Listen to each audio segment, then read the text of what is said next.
Hi World History Team, this is your video for April 1st. As I mentioned in our intro video, which you should have already watched on the YouTube channel, I will be posting a daily video like this to kind of give you an overview of the plan for the day.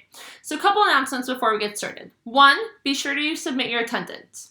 2, for my friends who weren't there the day of the Unit 6 exam, I will be posting the written version today, and you have to complete it by Tuesday at 11:59 p.m. If you have already taken the exam, you're not required to do that. But for everyone else, you have almost a week to complete it, so be sure you do that, or else you'll get a 0 on the exam. Okay, so game plan for today. We'll be actually starting a new unit today. It's called Responses to a Changing World. And it's actually looking at, considering what happened last unit, exploration, industrialization, and imperialism. What are we left with?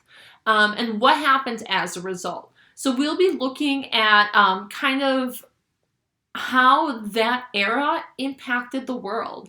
We'll start off looking at World War I, and then we'll look at how India was imperialized, and finally how China responded to imperialism as well.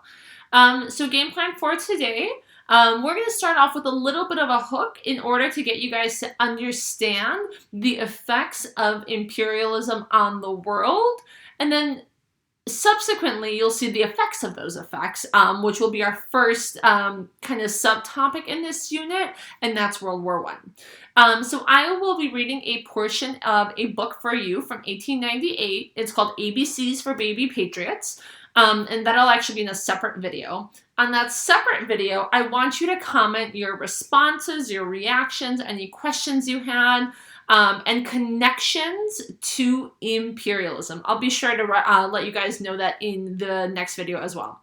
The other thing that you'll be doing today is actually some solo work, so you'll have any remaining time to read and take notes on chapter 29, section 1, which will kind of get you guys to start thinking and learning and understanding more about World War I. Let me know if you have any questions. I'll see you guys.